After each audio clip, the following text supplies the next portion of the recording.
What's the longest you think you could survive alone in the wilderness? A day? 2? What if the very rock you trust for safety turns against you? Imagine being trapped, with your life slipping away by the second, but no one is coming to help. Now, imagine being trapped by a 400-kilogram boulder. No phone, no radio, no rescue team on the way. Just you, a relentless rock, and your fight for survival. This is the story of Aron Ralston, a man who defied death in the most unimaginable way. A man who faced his worst nightmare and made the kind of decision few could even dream of.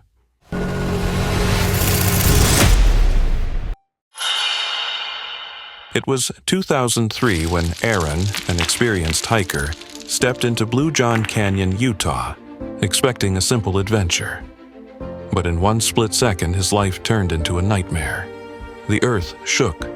A massive boulder, about the size of a small car, plummeted, trapping his right arm. And just like that, he was stuck, alone, in a remote, desolate part of the world. No one around for miles. The silence was deafening, and the clock was ticking slowly. For 5 days, Aron faced the unthinkable. And what he did during those 5 days would challenge everything we think we know about survival. The first few hours were panic. If you've ever had a moment where you were truly scared, where every nerve in your body screamed for help, you might be able to imagine what Aron felt. His arm was trapped. The boulder was too heavy to move. But his mind raced with possibilities. Could he push it? Could he scream loud enough for someone to hear? Could he shift the rock even an inch? But nothing worked. Imagine the moment when you realize the truth. No one's coming. You're alone. So, what do? What happens to your mind when you know deep down that you might not make it out alive? Aron sat there, surrounded by the towering canyon walls. He had some food, barely enough to keep him going. Water? A sip here and there, but it wasn't enough.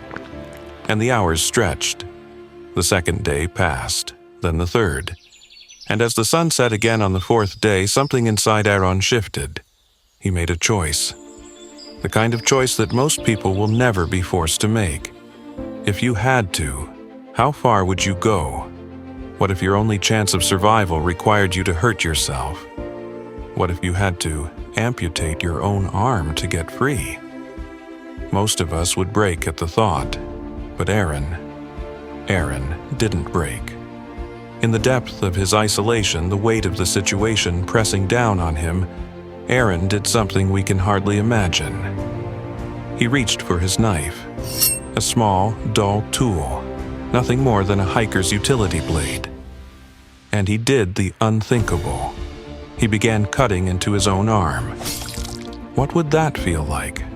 To slice through flesh and bone with no medical tools, no anesthesia, just pure willpower, and the knowledge that your survival depends on each painful cut. For hours, Aron worked with that blade, knowing that every slice was a step closer to freedom, but also a step closer to losing something irreparable. His arm, pinned beneath the boulder, was numb with the weight of the rock. But as he cut, his body screamed. Blood poured from the wound. The pain was excruciating. And still, he pressed on. And then finally, after what felt like an eternity, Aron freed himself. The rock was no longer holding him in place, but Aron wasn't out of danger. The canyon, vast and empty, stretched before him. His body was battered, his strength gone. How was he going to survive the final leg of this impossible journey? He had no way of knowing if anyone would ever find him. But with a last, desperate effort, he pushed forward, dragging his broken body across the rocky ground. So, here's the real question. What would you do? How far could you push yourself to survive? And in that moment, when your life is on the line, what would your choice be? Because, just like Aron, your story might one day depend on it. This isn't just Aron Ralston's story. It's a story about every one of us. The stories we write for ourselves when we face the impossible, and the choice to keep going, no matter what.